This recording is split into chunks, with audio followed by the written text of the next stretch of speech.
Pedro Pascal not being happy with how often his face gets shown or how little his face gets shown in the series, and basically being a voiceover gig for him. And I had read that one of the stunt doubles, I think Brandon Wayne, John Wayne's grandson, had even more screen time than Pedro Pascal in the first season.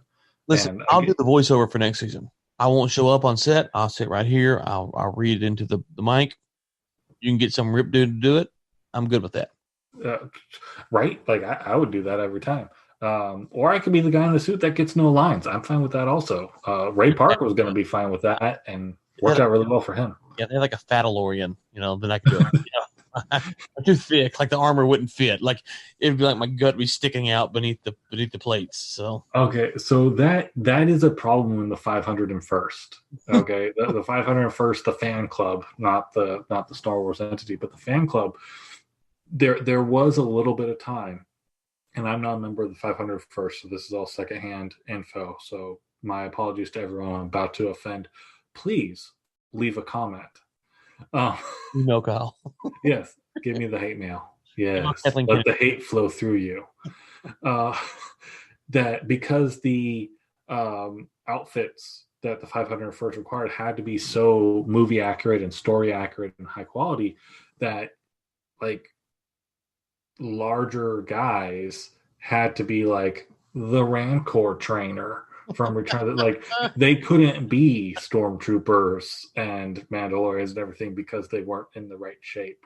And I was like, you know what? Listen, I couldn't be a stormtrooper at the shape I'm in now, and that's the deal. Okay, so if I want a stormtrooper, I gotta lose 5 pounds, and so and then I can fit in the thing. It's but I don't have a problem with that. But I know what you're saying. So yeah. Where I was going with that was I think that they may get rid of Din Djarin as the Mandalorian, and maybe he'll get replaced by Sabine Wren for season 3. I don't know. If we're getting Ahsoka, and according to the last episode of Rebels, Ahsoka and Sabine are together after the Battle of Endor, looking for Space Aladdin. So, maybe she comes in, and maybe she becomes the new Mandalorian that we're thinking about, and that's how we tie back to Bo-Katan. So let me ask you this. I know it's getting probably time to wrap this up.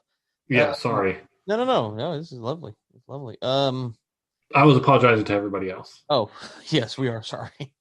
Yanni Landers. We'll figure that out and give it back to you. The payoff will be worth it, trust me. God, that's so good that night. Yes. The milk, him drinking the milk scene. Like, to me, those scenes, what are they trying to add? I don't even understand it. The kid? No, the adult. The Mandalorian. Oh, where like he lifts up his helmet and he drinks? Like what? Like I don't even like. I think they're trying to answer the question of like, how does he eat if he's never allowed to take his helmet off? Like we got to see that in one episode of season 1, which was way risky. He took his helmet off and nobody was looking at his life. Yeah, like somebody could have turned around and seen him. He was standing in front of a window when he took it off. Well, and there's camera crew everywhere. Okay. Like, the camera crew does not exist in that universe. Oh, sorry. Yeah, they're on the outside of walls. Okay. But yeah, I think they were just trying to answer the question of like, he's he does that, or maybe they're trying to show that he's losing his faith, right? Because he is a subsect of the Mandalorian culture. Yeah, I wondered if that might be because there is a scene in season 1, maybe season 2, where he wakes up from the sleep and he has the mask on. Mm-hmm. Right. And so you're like, really? Like he's that serious about it? And you're like, well, if you can't be seen, someone could bust in and see you. And so to me, they've almost overstated the likelihood that someone would be that dedicated because, listen, you ain't sleeping in that helmet every night. I'm sorry. Like, yeah, I mean, it's bad enough just wearing a cloth face mask. Well, for those of you who do wear one, which includes me, wear a mask responsibly. Okay, I don't wear one. Yeah. But I have worn one. They were never like, go Power Rangers, it's time for bed. Like, it was... Yeah, but I mean, seriously, like, you to me, that's where, like, it would make more sense if he had he slept in a room and the door was locked, like really locked. Like we try to get in, like, yeah, you can't get in because you can see the mask. Like that would make more sense. Or Yeah. the few times he's sleeping out on the when they're out trekking across the wilderness. Okay, you can make it really cold. Makes sense to keep the helmet on, something like that. Or he goes into a tent and he says, "If you come here, I will kill you." Like no, I will literally kill you if you see me. I will murder you. Like I think there's ways to do it, but they've almost overstated the mask thing so much. But he's got the kid. The kid can't see him without the mask on. No, I understand, but I'm saying, but the scene like with him waking up and stuff, like they put it to where Yeah. now either A, like you said, maybe he's losing faith, or B, they're trying to show you how he functions. It's like, well, they've done they set it up in such a manner that they have to do this now, and so Yeah.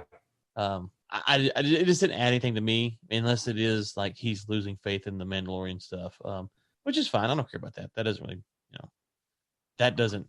If he does take the helmet off, does it change it for you?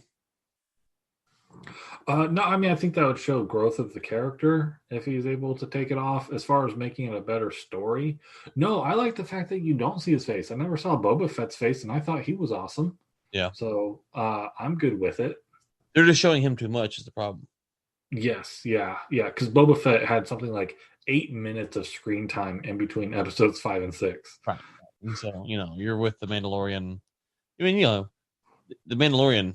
I mean, I'm assuming he's a normal man, so he's got to go number 2 at some point. And like, okay, he leaves the helmet on. He goes in there. Yeah. It's like, okay, you've taken it a little too far here with this. He takes off all his armor. And he has to strip naked like a 3-year-old potty training. It's like that old episode of Family Guy. They had one where Darth Vader was working at a bank, and some dude comes in there and just chews Darth Vader out. And there's a scene with him. He's got his hand up on the shower. The water's just pouring over his head. And he got his mask on. Everything else, he's just stripped down. And I'm sorry. Nice. Anyways, that's my last Star Wars reference tonight. So Kyle, in the meantime, sorry, this is your show. Let me step back as a recurring guest here. I'm good. I liked where you were going with that. Where can people find you until we record another lovely edition of Hey Mando? Sure. Like I said, I'm outside of Houston, so there's a starting place. Yeah, it's like Nevarro. It's very small. And let's see. I'm on Twitter and Instagram at the Kyle Souza. I'm on LinkedIn somewhere. I think also the Kyle Souza on LinkedIn. I'm on what's that other one? Oh, my blog, thetalkinggeek.com. That's the one. And then I've got this podcast, and I've got other podcasts that I try to maintain and mostly fail at. So check it out on Spreaker or wherever fine podcasts are sold. Well, because I'm not a communist, I will send you to iTunes, and you just search my name, Ryan Ray, RYANRAY. You can find this podcast and all my other podcasts there. Please subscribe. If you're listening to this, subscribe to the podcast. If you're watching it, subscribe to Ryan's YouTube channel.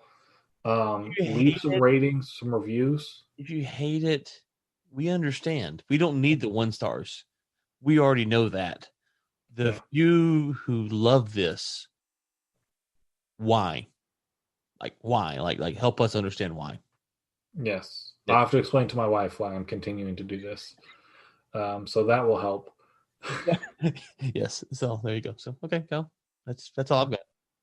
All right, man. Hey, thanks for talking with me tonight. I'm glad we're doing this again. I really am. I'm glad we're doing it too. And I know over the last hour we talked for 10 minutes about season 2, episode 4, but it was all enjoyable for me. We talked about it a lot. I thought we broke down. We talked a lot about Star Wars episode 4, A New Hope also. But we broke. Okay, hold on. We broke down Nevarro and how small the planet was. We talked about the school laws there or lack thereof. The daylight time in Nevarro, the chase, and we talked about we pulled up the clip. We broke down that Yoda's not a Palpatine. We can, you know what? Just cut the tape. We'll start over. No. This is gold. This is what the people want to hear. They have voted with their likes on YouTube. The person. Yeah. Person. I don't know for the people yet. Person. The person likes to hear. The person. Well, I've got 3 YouTube accounts, so there's at least 3 coming. Okay, well, how do you sign us off here, Kyle? Thank you everyone for listening. You're awesome. May the force be with you. Hey, Mando.